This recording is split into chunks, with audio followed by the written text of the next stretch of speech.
Hello, I'm Rob. Welcome to 6 Minute English. With me today is Neil. Hello, Neil. Hi there, Rob. In this programme, we're going to be talking about endangered species, particularly elephants in China. So let's start with a question, Neil. Do you know how many elephants are still living in the wild in China? Is it A, fewer than 15,000, B, fewer than 1,000, or C, fewer than 300? I don't know, but I'm going to have a guess and say B, fewer than 1,000. OK, well, we'll let you know if you're right or wrong at the end of the programme. So, Rob, have you ever come across any animal species that are under threat in your travels? Yes, I have. I went to Australia a few years ago and I saw some turtles on the beach laying their eggs, and they're very rare, aren't they? Ah, they are very rare. I've always wanted to see them, but I haven't had the chance.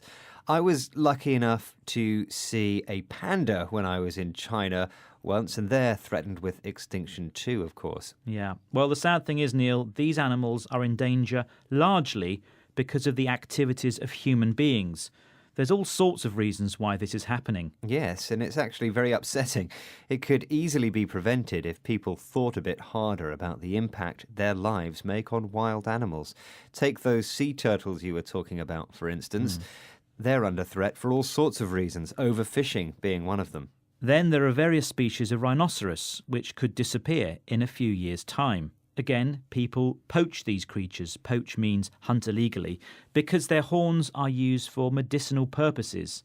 And of course, in country areas, miles from civilization, it's almost impossible to keep a check on illegal killings. It really makes you think, doesn't it, Rob? Well, actually, it's not that simple, Neil. Human beings are also under pressure and often have strong arguments in favour of their actions. This Chinese farmer explains. He uses an expression that means arrived. Can you tell me what it is? There are too many elephants around here. We used to grow sugarcane, but then the elephants started showing up and ate it all, so we gave up growing it. There was barely anything we could grow. No matter what we planted, there was nothing to harvest. Now we grow rubber. It's the only thing they won't eat. He said showing up. This means the elephants arrived. And he said they gave up growing it. This means they stopped growing it. The plight of the Asian elephant in China makes a pretty bleak picture, I must say. I understand that they are victims of all sorts of abuse. Yes, experts say their numbers have declined by 50% in the last 75 years. Poaching is one reason why. They're hunted not for their tusks, that happens to the larger African elephant, but for their skins to make leather goods and for their meat. They are also losing their habitats, that's the places where they live, because of the growth in the number of plantations, particularly rubber, but also other cash crops. These agricultural monocultures, as they are called, spell death for the elephant's lifestyle. Logging or deforestation, in which whole forests are destroyed, also adds to their problems. What's more, in some places, their migratory routes have been cut off by human populations living in newly established villages. In a more general sense, just expanding human population is forcing them out of their natural environments. There's another very unpleasant way in which these creatures are suffering, Rob. Many of the young elephants are taken away from the herd and turned into performing circus animals for tourists. No, really, Neil? Yes, I hear that sometimes nails are driven into their feet. They're deprived of sleep, food and water. That's to make them easier to train. OK, well, that sounds so cruel.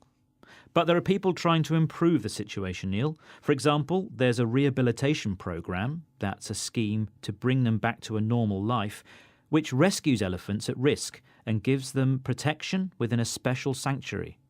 Then there are some people who are trying to get farmers to work in a different way.